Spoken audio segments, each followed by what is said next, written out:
සමහර වෙලාවට අපිට එක දිගට පිම්පල්ස් එනකොට එහෙමත් නැත්නම් අපිට නිකන් ඇඟේ දැවිල්ල වගේ එනකොට එහෙමත් නැත්නම් අපිට සමහර වෙලාවට බලාපොරොත්තු වෙන කාලෙම ප්‍රෙග්නන්ට් වෙන්නේ නැති වෙනකොට එහෙම නැත්නම් එක දිගට ප්‍රෙග්නන්ට් වුණත් ඒ හැම එකක්ම නැති වෙලා යනවා නම් මිස්කැරේජ් වෙලා යනවා නම් සමහර වෙලාවට අපේ අත්තම්මලා එහෙම කියනවා පුතේ ඔයාගේ ඇඟේ උෂ්ණය ටිකක් වැඩි ඇති ඔයා චුට්ටක් මෙන්න මේ දේවල් බීලා බලන්නකෝ ඇඟ නිමෙන්න ඔන්න ඔහොම කතාවක් කියනවනේ. ඉතින් ඇත්තටම මොකක්ද මේ ඇඟේ උෂ්ණ කියලා කියන්නේ? මොකක්ද මේ ඇඟ නිමෙන්න බෙහෙත් බොනවා කියලා කියන්නේ? එහෙම ඇඟේ උෂ්ණ වැඩි වුණා කියලා ප්‍රෙග්නන්ට් වෙන්න එහෙම නැත්නම් මේ විදිහට මිස්කැරේජස් වෙන්න මේක හේතුවක් වෙන්න පුළුවන්ද? ඉතින් අද වීඩියෝ එකෙන් මේ හැම දෙයක් ගැනම ඔයගොල්ලොත් එක්ක කතා කරන්න තමයි ලෑස්ති වෙන්නේ. මම ડોક્ટર ඡායා වෙන්ද වගේම ගොඩාක් ආදරෙන් ඔයගොල්ලෝගේ සුහස් ක්ලිනික් YouTube channel එකට පිළිගන්නවා. ඔයා channel එක තාම subscribe කරේ නැති කෙනෙක් නම් ගොඩාක් ආදරෙන් ඉල්ලනවා channel එක subscribe කරන්න කියලාත්.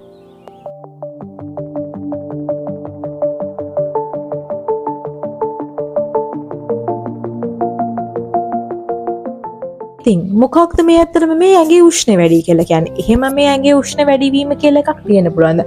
මේ දේවල් මේ ප්‍රෙග්නන්සි එකට බලපෑමක් ඇති කරන්න පුළුවන්. එහෙම නැත්නම් බබෙක් මිස්කැරේජ් වෙන්න මේ නිකන් ඇඟේ උෂ්ණ වගේ දේවල් මේවා මේ බොරු කතාද ඇත්තටම? ඉතින් මම කියවනේ අද වීඩියෝ එකෙන් මේ හැම දෙයක් ගැනම ඔයගොල්ලොත් එක්ක කතා කරනවා කියලා. එහෙනම් අපි බලමු මොකක්ද මේ ඇඟේ උෂ්ණ කියන්නේ කියලා. ආයුර්වේදයට අනුව ඇඟේ උෂ්ණ කියලා කියන්නේ මේ උණක් නැතුව ශරීර උෂ්ණත්වය ටිකක් ඉහළ යන එකට. අපි මෙහෙම කතා කරමුකෝ. අපි සාමාන්‍යයෙන් කොහොමද දන්නේ? සාමාන්‍යයෙන් අපේ ශරීර උෂ්ණත්වය ඉහළ යාමක් අපි උණ අවස්ථාවක් නැත්නම් ෆීවර් බොඩි ටෙම්පරේචර් එක ඉහළ යනවා නම් අපි ගොඩක් වෙලාවට ඒක ෆීවර් එකක් විදිහට නගන්නේ. ඉතින් මේක ෆීවර් එක මේ උණ ඇති වෙන්න හේතු ගණනාවක් තියෙනවා. වෛරස් ආසාදනයක් නිසා එහෙම නැත්නම් බැක්ටීරියා ආසාදනයක් නිසා එහෙමත් නැත්නම් තුවාලයක් පැසවගෙන වගේ යනකොට ඒ අවස්ථාවේදී අපිට සාමාන්‍යයෙන් උණ ගැනෙන්න වගේ පුළුවන්. කියන්නේ අපේ ඇඟේ ඊට එදිරිව ක්‍රියාත්මක වෙන අවස්ථාවේදී අපේ ශරීර උෂ්ණත්වය ඉහළ යන්න පුළුවන්. මේ විදිහට ඇතිවන්නා වූ මේ උණ අපි හිතමුකෝ බැක්ටීරියා ආසාදනයක් නිසා වෛරස් ආසාදනයක් නිසා මෙන්න මේ වගේ ඒවට අදාළ බෙහෙත් දුන්නා මේ තත්ත්වය නැවත යථා තත්ත්වයටපත් වෙනවානේ. නමුත් මම මේ කතා කරන්න ශරීර උෂ්ණය ඉහළ යාම කියන එක එහෙම දෙයක් නෙමෙයි ඇත්තටම. උණ අවස්ථාවකින් තොරව සාමාන්‍ය පුද්ගලයෙක්ගේ ශරීරයේ උෂ්ණත්වය ඉහළ යාමක් ගැන තමයි මම මේ කතා කරන්නේ. ආයුර්වේදයේදී වාත පිත්ත කප කියලා දෝෂ තුනක් ගැන කතා කරනවා.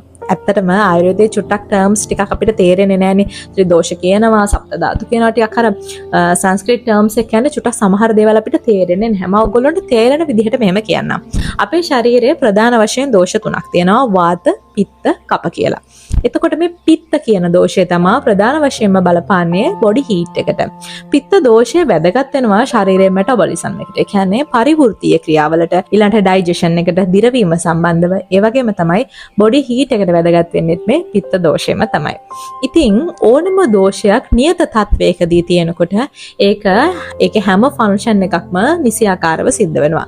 නමුත් මේක ඇග්‍රිවේටඩ් වෙනකොට මේක කෝප වෙනකොට අන්න එක ලක්ෂණ ශරීරය පෙන්වන්න ගන්නවා. හරිද? ඉතින් ඒ වගේ දෙයක් තමයි පිත්ත දෝෂය කෝප වෙනකොට මෙටබොලිසම් එකේ, ඩයිජෙෂන් එකේ සහ මෙන්න කියනවා බොඩි හීට් වල වැඩිවීමක් යම්කිසි වෙනස්කමක් වෙන්න පුළුවන්. ඉතින් අපි ගත්තොත් කුමන හේතු නිසාද මෙන්න මේ පිත්ත දෝෂය කෝප කර වෙන්න පුළුවන්? හරිද? يعني අපේ ශරීරයේ තියෙන පිත්ත දෝෂය වෙනසක් වෙන්න පුළුවන් මොන හේතු නිසාද? එකක් අපි ගන්න වැරදි ආහාර. දෙක අපේ වැරදි පුරුදු. 3 අපේ ස්ට්‍රෙස් එක. මේක ගොඩාක් ලෙඩවලට ප්‍රධානව බලපාන කාරණයක්. සහ ඇතැම් පාරිසරික සාධක නිසාත් අපේ පිත්ත දෝෂය වෙනස් වෙන්න පුළුවන්. ඊළඟට අපි කතා කරන්නේ ඕගොල්ලන්ට තියෙන වැදගත්ම ප්‍රශ්න. ඒ කියන්නේ මේ වීඩියෝ එක බැලීමේ අවශ්‍යතාවය. මොකක්ද? කොහොමද මම දැනගන්නේ මට ඔය කියන විදිහට ඇඟ උෂ්ණයිද කියන එක? නේද? අත්තම්ම නම් කියයි ඉතින් මගේ ඇඟ උෂ්ණයි කියලා. අම්මා කියයි මගේ ඇඟ උෂ්ණයි කියලා. නමුත් මං කොහොමද දන්නේ හරියටම මගේ ඇඟ උෂ්ණ ඇඟක්ද නැත්ද කියන එක? ඇඟ උෂ්ණ තියන අයට මෙන්න මේ වගේ ලක්ෂණ තියෙනවා. ප්‍රධාන වශයෙන්ම ඒගොල්ලොන්ගේ අතුල් පතුල් වල දැවීමක් එනවා. ඒ කියන්නේ මෙන්න මේ තියෙන පාම් එක තියෙන මෙන්න මේ අල්ලේ ඒ වගේම පතුල් වල කකුලේ යටිපතුල් වල සමහර වෙලාවට නිකන් දැවිල්ලයි නිකන් උෂ්ණ පිට කරනවා වගේ අපි කියන්නේ හැම අම්මෝ හරිය දැවිල්ලයි සමහර වෙලාවට. අන්න ඒ වගේ දෙයක් දැනෙනවා. සමහර වෙලාවට ඇස් එහෙම රතුයි ගොඩක් වෙලාවට මේ වගේ පේෂන්ට්ලාගේ. ඊළඟට හරියට දාඩිය දානවා මේගොල්ලොන්ට. ඒ කියන්නේ දැන් ඔන්න හිතන්නකෝ අද සීතල දවසක්. හරිද? සීතල දවසක් අපි ටිකක් බ්ලැන්කට් එකක් වගේ පොරවගෙන ඉන්නේ සීතල නිසා. හැබැයි මේගොල්ලොන්ට උෂ්ණාධික ඇඟක් තියෙන කෙනෙක්ට ඒගොල්ලොන්ට දාඩිය දානවා. එහෙම නැත්නම් ඒගොල්ලොන්ට පොරවන්න කොහොමදවත් ඉන්න බෑ හොඳටම දාඩිය. ඒ වගේම මේගොල්ලොන්ගේ ගොඩාක් වෙලාවට දාඩිය දුගඳ ස්වභාවයකින් යුක්තයි. මෙයාලට නිතර තිබහයන ගතියක් එනවා. ඒ වගේම තමයි ගොඩක් වෙලාවට මුත්‍රා තද කහ පාටට තමයි යන්නේ. ඒ වගේම තමයි මේ මුඛයේ ඇතුලේ එහෙම තුවාල වෙන්න පුළුවන් ගොඩක් වෙලාවට. සමහර වෙලාවලට අපේ හැමේ රෑෂස් එන්න පුළුවන්. චූටි රතු පාට බිබිලි ස්වභාවයක් එන්න පුළුවන්. නිතර කසනවා ඒවා බිබිලි ගතියක් එන්න පුළුවන්. එහෙම නැත්නම් පිම්පල්ස් ගොඩාරියක් එන්න පුළුවන්. මෙන්න මේ වගේ ලක්ෂණات එන්න පුළුවන්. නිතර මේගොල්ලන්ට ටිකක් තරහ යනවා. තරහ යන ස්වභාවය වැඩි නෑ. නොරුස්සන ස්වභාවය වැඩි මේගොල්ලන්ට. මෙන්සස් හැදුනත් ටිකක් වැඩි දවස් ගාණක් තියෙන්න පුළුවන්. සමහර වෙලාවට මෙන්සස් වලට කලින් ටිකක් ඩොට් විදිහට බ්ලීඩ් වෙලා තමයි පටන් ගන්න මෙන්සස් වෙන්න. ඒ වගේම තමයි මේගොල්ලොන්ට යෝනි මාර්ගයේ වියලි ස්වභාවයක් එන්න පුළුවන්. කකුල් පැලෙන්න පුළුවන්, තොල් පැලෙන්න පුළුවන්, මේ වගේ ඒවා එන්නත් පුළුවන්. ඒ වගේම සමහරු කියනවා ડોක්ටර් මට ඔය අන්නාසි අච්චාරු සැමන් ඕවා නම් කොහොමත්ම කන්න බෑ ડોක්ටර්. කට ඇතුළේ තුවාල වෙනවා. සමහර වෙලාවට රෑෂ් එන්න ගන්නවා වගේ ඔන්න ඔය කියන ලක්ෂණ එන්න පුළුවන්. මේ වගේ ඇඟ උෂ්ණ කන්ඩිෂන් එක තියෙන සමහරුන්ගේ ඇඟ ටිකක් රස්නේ ඇත්තටම. සමහර වෙලාවට හස්බන්ඩ් කියන්න පුළුවන් ඔයාගේ ඇඟ ටිකක් රස්නේ වගේනේ. ඔයාලට උනද? ඔන්න ඔහොමත් අහන්න ප්‍රකට බොඩි හීට් එක වැඩි අනිත් අයට වඩා. ඔන්න මම ලක්ෂණ ගොඩාරියක් කිව්වා. දැන් ඔයා දන්නවා මේ ලක්ෂණ ඔයාට තියෙනවා නම් ඒ කියන්නේ මටත් ටිකක් ඔය කියන උෂ්ණ ස්වභාවය තියෙන්න පුළුවන් කියලා.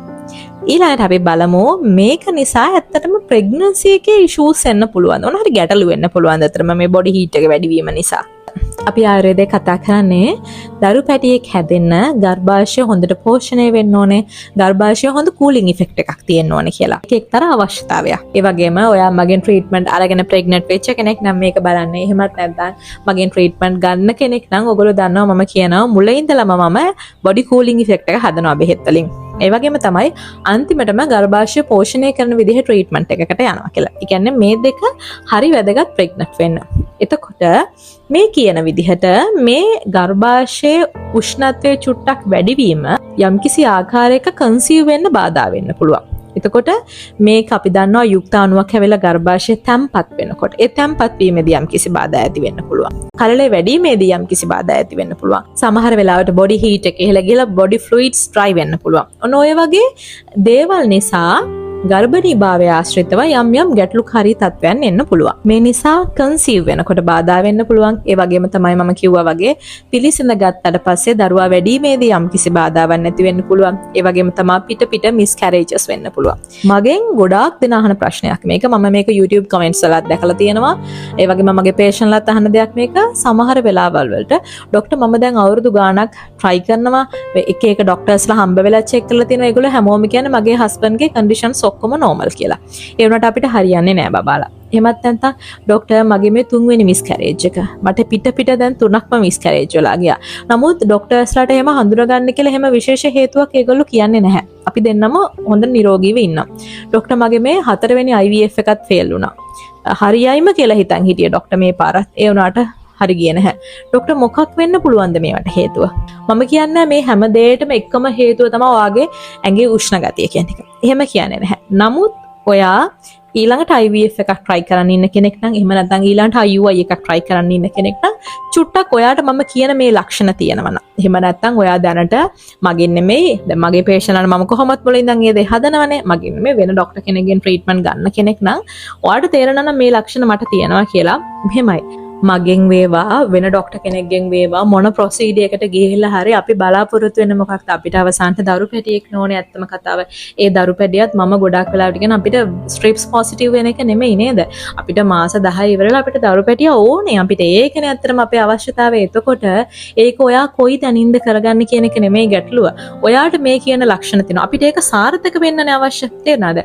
එතකොට ඔයාට පුළුවන් සාමාන්‍යයෙන් ඇඟ උෂ්ණ ඇඟක් නම් පොඩ්ඩක් මාසයක් විතර චුට්ටක් බලන්න. නමුත් මම දන්නේ නැහැ ඔය IVF process එක කරන ගමන්දී එහෙම නැත්නම් මේ ළඟ IUI එකක් තියෙනවාද කියන එක මම දන්නේ නැහැ. නමුත් මම කියන්නේ ඔයා හිතන්නකෝ තව මාස 3කට පස්සේ ඔයාගේ plan එකක් තියනවා කියලා අයින චුට්ටක් try කරලා බලන්න මේ ටික.